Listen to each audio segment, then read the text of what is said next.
Francesca's POV. One more word and I will kiss you. He threatened pero tumaas ng kilay ko at tumalukip-kip. Siya ang daddy ng baby ko, of course. He wasn't kidding. He pressed his lips against mine. I even felt him bit my lower lip, sensually licking it when he moved away from me. I am positive I am a bit red. I will be the father of your children. You understand me?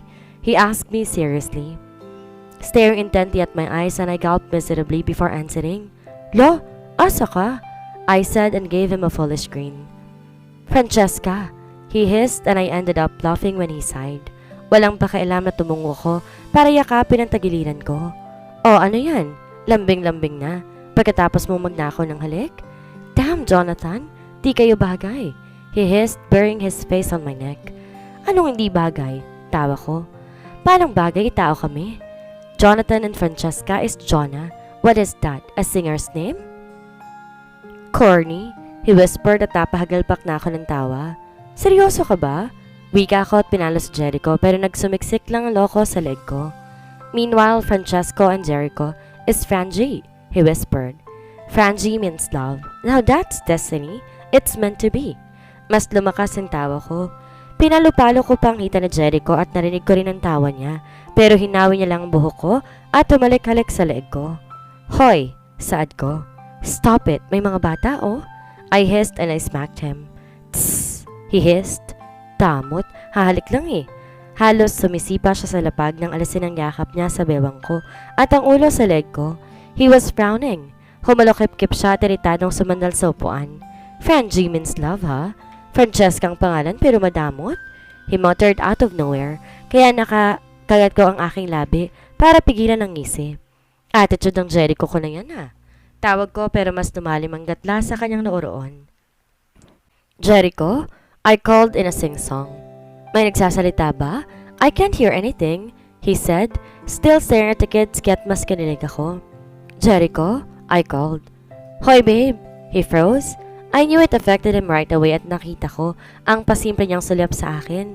Pero nang mahuli ako nakatingin, bumusangon at parang walang narinig. Babe? I called. Jericho, babe. Jericho, babe, babe, babe. Oink, oink. What?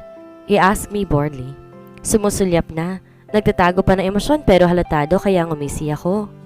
Ikaw ha? Babe pala? His brows furrowed. It's not what you think it is. Ngumisi ako. I am not. He exclaimed at mas ngumisi ako kaya't suminghap na siya. Hindi ako marupok sa'yo, Francesca. Babe? Lambing ko at nag-beautiful eyes at napatitig siya sa akin ilang segundo bago napasinghap. Shit! He cursed. Giving up kaya malakas akong napatawa at dinakawan siya ng halik sa pisngi sa sobrang tuwa. Cute mo? Kaloka? I hissed and when our eyes met, sabay kaming nagkatawanan doon. You're corny, Francesca? He scoffed. You're freaking cheesy, din Jericho? I said with a smile at naiiling niyang inabot ang buhok ko para ayusin. Kumain ka na? He asked in a low voice, brushing my bangs gently with his fingers. Opo, kaninang umaga, I said with a smile and he nodded. His reddish lips are slightly parted while he's busy fixing my hair. Di naman to makalma at pasimpleng kinikilig. Kalain mo yun? Crush ko lang noon, kalandian ko na ngayon? Nako, nanay will be proud. Hindi na lang diploma ang kayakap ko sa magdamag. Papa din! Sabay kaming napalingon at napangiti na makita si Stacy na may hawak na may pirasong bulaklak at naglalakad sa amin. Hello, Stacy! I flashed a small smile. Hello po, Doktora Pretty. She smiled widely and I saw how Jericho softly carried her. Pinapo niya si Stacy sa hita niya habang nakaharap silang dalawa sa akin. What did you bring, Stacy? Jericho's voice is gentle when he asked the kid. Flower po, para po kay Doktora Pretty, Papa Dean. She smiled widely. You can call her Mama Francesca. Stacy? He said and glared at me. Right, Doktora Pretty? Can I po? She asked me. Her eyes were wide and gentle and my heart softened more while staring at her.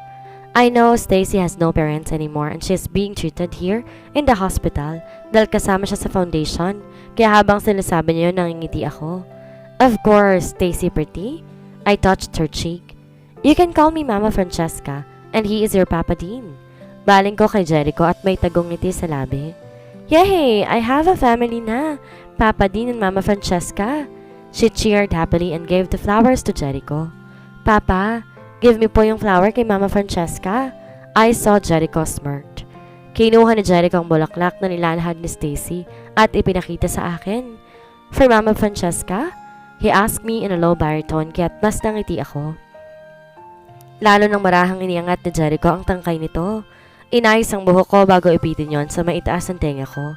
Beautiful! He muttered when our eyes met kaya't napalunok ako. Dr. Falcon? Nawala ang tingin na naming dalawa at napabaling. Nakita namin ang sekretary ni Jericho na nakatayo roon na may alanganing ngiti. Hello po, Doc. Doktora, pasensya na po sa abala. She smiled. What is it, Belle? Jericho asked. May bisita po kayo sa opisina, Doc? She answered. What? I have no visitors scheduled for today. Parenteng sagot na Jericho at tumango si Belle. Tumikim.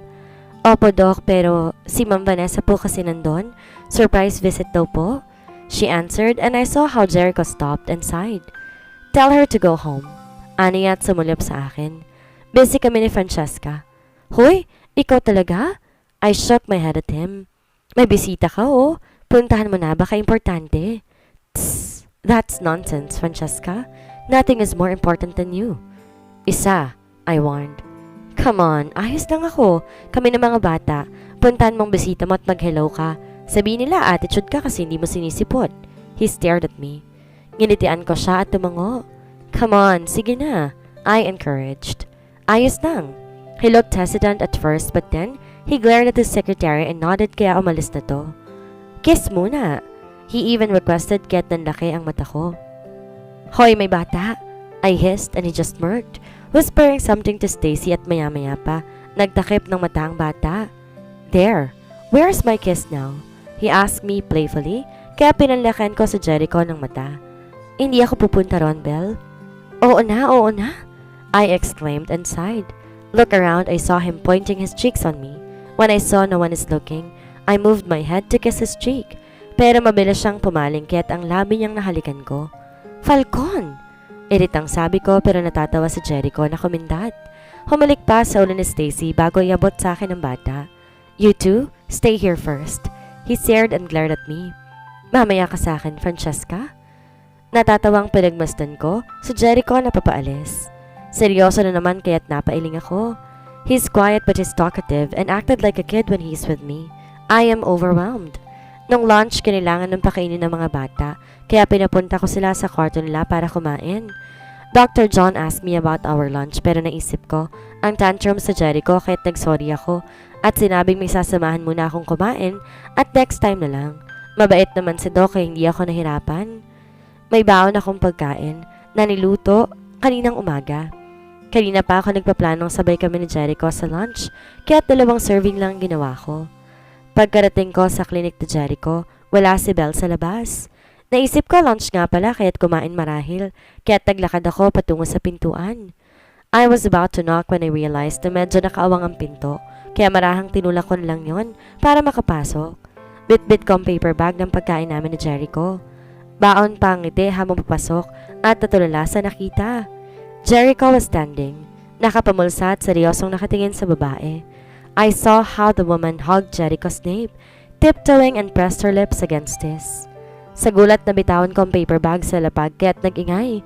Huli na para makaalis ako dahil natulak na Jericho ang babae at napalingon sa akin. Nagulat din. Francesca! He called and I gulped. Mabilis inabot ang paper bag sa lapag at sumulyap sa dalawa. Sorry sa abala, I said. Flashed a small smile at walang pasabi na tumalikod. Halos tumakbo na palabas sa opisina. Bakit ka naman napatawag, anak? Narinig ko ang lambing sa boses ni nanay.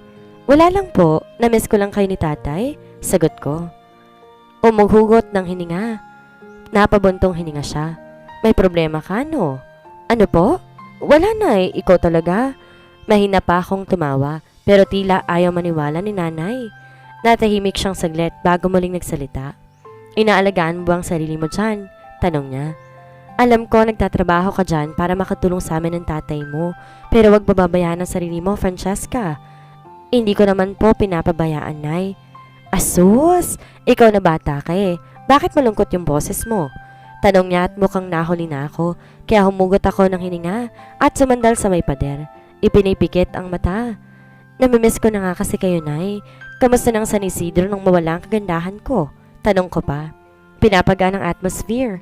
Ayun, nagliwanag ang San Isidro. Sagot niya at nang suminghap ako, tumawa na siya. Nanay nga, inaaway mo ako palagi. Reklamo ko. Oo nga anak, noong nandito ka madalas maulan. Aniya, at mas sumaba pa ang uso ko. Nanay? Tawag ko pa pero mas natawa siya. Habang pinapakinggan ng boses niya ay wala sa sarili. Napapangiti ako at napahagat ang labi. Ayos lang talaga ako, nanay. Huwag kang mag-alala. Anong bilin ko sa'yo noon? Nung umalis ka rito para magtrabaho sa Maynila? Tanong niya pagkaraan. Naalagaan ang sarili? Sagot ko. At saka, huwag papahirapan ang sarili. Kapag pagod, magpahinga. Sagot ko. Tama, aniya. At saka ang sabi sa'yo noon pa kahit bata ka pa, huwag mong ibabase ang kasiyahan mo sa ibang tao. Opo, I nodded. Hindi ko alam anong meron. At bakit ka malungkot at napatawag ngayon, anak? Ang sabi mo ayos naman ang mga katrabaho mo at masaya ka dyan. Kaya kahit anong bumabagabag sa'yo, magiging maayos din yan. She muttered. Basta magtiwala ka. Tomorrow will be better, I asked. Oo, tomorrow will be better. I heard how she smiled. Hindi man bukas, anak, pero darating ang isang bukas na magiging maayos din ang lahat. Cheer up ka na. Hindi ako sanay na ganyan ang boses mo. Sorry, Nay. I chuckled. Napapa-English ka tuloy sa akin? Oo nga. Mas tumawa siya. Hala ka? I exclaimed. Pesting bata to? She hissed at sa dulo gumaan kahit papaanong pakiramdam ko. Lalo na magtawanan kaming dalawa. Lumabas ako ng cubicle ng banyo.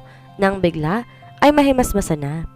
Pumunta sa may sink para maghugas ng kamay pero bumukas ang pintuan at pumasok ang isang pamilyar na babae. She is pretty. Unang tingin pa lang halata mo ng anak mayaman. Mahabang kulot na buhok.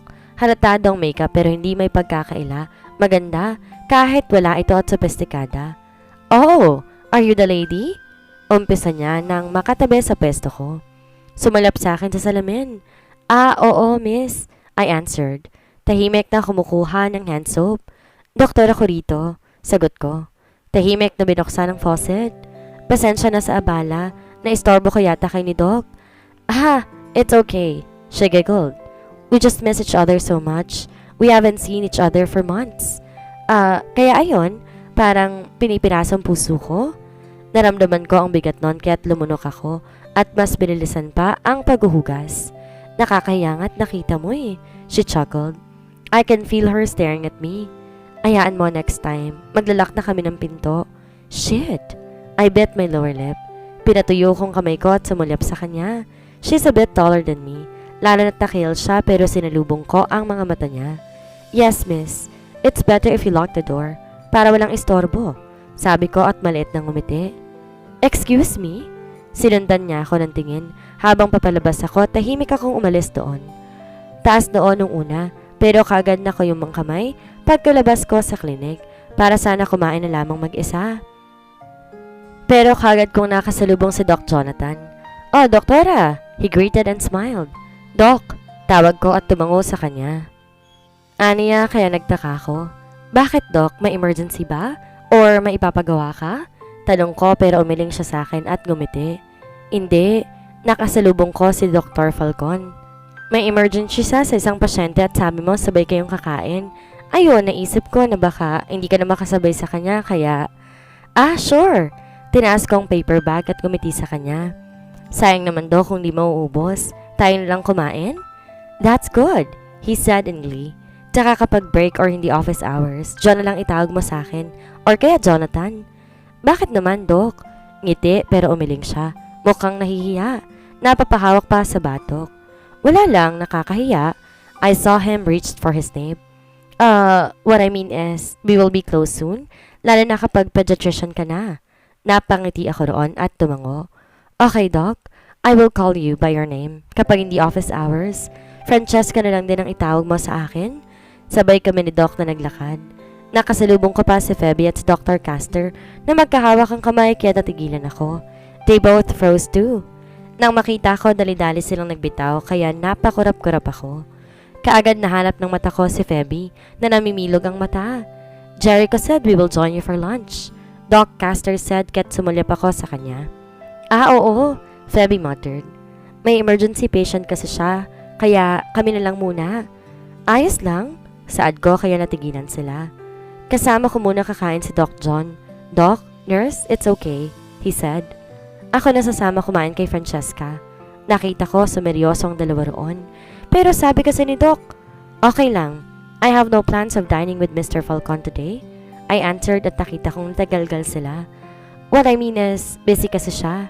Di sila nakapagsalita at bago pa man may masabi, sumama na ako kay Doc para kumain sa cafeteria. Luckily, the food I cooked today is still edible. Masarap naman at nanlibre pa si Doc ng mango shake kaya masarap ang pagkain namin dalawa.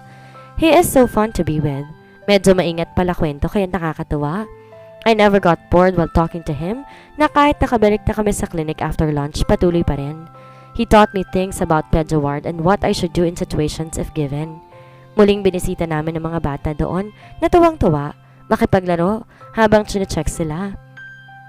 Pumunta ako ng nurse station pagkatapos para i-check ang ibang record ng kids at si Febby kagad na naupo sa tabi ko at sumilip. Uy, best friend, she said. Inangat kong tingin. Nabakas ko kagad ang pag-aalala sa mata niya kaya nginitian ko na. Bakit? Tanong ko. Chinecheck ko lang records ng mga bata. Marahang sabi ko. Ayos ka lang? Ayos lang kayo? Aniya kaya't napakurap ako at muling sumulyap. Ako? Ayos lang naman, bakit? Sagot ko habang nakangiti. We, nguso niya. Eh bakit ganyan yung ngiti mo, ha? I chuckled. Bakit? Paano bang ngiti ko? To naman, di ka pa ba sanay? Jo fake yan eh. Tinusok niya ang pisngi ko. Kapag umingiti ka, medyo nawawalang mata mo. Tapos halatang happy ka. Tapos ngayon, don't tell me nag-away na naman kayo ni Jericho? Ha? Nag-iwas ako ng tingin. Dino, ayos lang kami. I saw Vanessa earlier. She noticed. I saw her went out of Jericho's clinic. Naunang palabas si Doc tapos kasunod siya. Did you saw them? Hindi ako kaagad sumagot. Nagsulat ako ng notes sa records sa mga bata at narinig ko ang marahas niyang buntong hininga. I knew it. Munti ko lang maging crush si Doc Yelo. Pero ngayon thankful akong may loves na akong kikending. She sighed kaya medyo ngumisi ako at sinulyapan siya. Bakit naman? Kasi pwede ko siyang batukan. She sighed. Iritado ko dyan noon pagkatapos ng convention. I don't know what exactly happened pero nung lumayo ka sa amin tas di ka man lang nagkabay noon nung pauwi ka na ng San Isidro, nasad ako. My heart fell when I heard that. Kagad kong inabot ang kamay ng kaibigan at pinisil. Febby, sorry. I sighed. Inabot ko ang kamay niya at pinisil.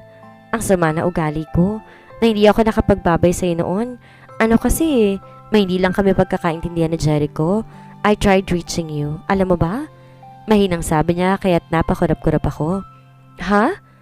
Sa FB, inad kita as friend pero hindi ako accepted. Niwi niya kaya't namilog ang mata ko. Talaga? Dali-dali kong inabot ang phone ko. Hala, hindi ko napansin. Konti lang kasing friends ko at saka madalang ako mag-Facebook. Madalas pa nag-a-add sa akin Arabo kaya hindi ko na na-check. Ngumuso siya. Sinearch ko ang pangalan niya at natantong ilang months na pala niya ako simula nung inad pero hindi ko napapansin. When I accepted it, I immediately saw a photo posted and it was her and Dr. Caster. I think they are dining here by the beach. Oh, napaisip ako. Tinuro yon. Kayo na? She gasped. Nawala ang boses ko nung takpan niya ang bibig ko. Shh! Secret lang. Reklamo niya. Huwag kang maingay, Francesca. Yari tayo kay Caster. Eh bakit? Basta secret lang muna, she whispered. Baka machismis ako na ibang nurses dito. Pero ano nga, ikaw anong meron? Nagmamadali si Doc kanina para sa pasyente pero lata sa kanyang bothered or may problema. Hilampas-sampas kong hita niya kaya sumingap siya at napatakip sa kanyang bibig. Seryoso ba? Sadly, I nodded. I understand he once told me that they broke up but I guess they got back together. Hindi. Halos magwala na siya at pinagtitinginan na kami kaya hinila ko siyang papalayo. Shh! Secret lang. I whispered. Huwag kang maingay, Febby, ha? Pero paano magkakabalikan? She asked. That is beyond impossible. Alam naman nating both na taong yelo si Samaniego, pero hindi yan as in super marupok. Napaisip ako. Baka marupok siya sa ex niya. Come on, he likes you so much, Francesca. she exclaimed, stopping me. My heart jumped. Inayos ko ang white coat ko at umiling. Hindi natin sure. He talks about Francesca. Francesca, babe? Whatever it is always. My mouth slightly parted when I heard her. I swear he likes you. Alam mo bang palagi na nakabantay sa may bulletin board para malaman ko sino yung malilipat dito galing Isidro? And you know what? Nakakayang aminin pero napasigaw siya nung malaman niya na nakita niya ang pangalan mo. Sinakal pa nga niya yung my loves ko sa tuwa niya eh. Really? Oo. Ayaw mo maniwala sa akin? She shook her head. Hindi naman sa botong-boto ko kay Jericho kaya ako sinasabi to. Pero this is what I know. Vanessa is an ex. Dati pa. Past participle. Nakaraan. She highlighted, kaya't natawa ko. Dami naman nun. Oo, marami, kasi totoo. She pouted. He was excited seeing you here. Chika ko lang sa'yo ha, pero I'm curious. Ano ba kasing nangyari sa convention? Bakit kayo ganon? It made me stop. Kagad ko siyang sinulyapan at suminghap. Secret lang natin? I asked and she nodded. Oo, secret lang. Promise, Francesca? She exclaimed, showing me her pinky finger kaya inabot ko rin yon.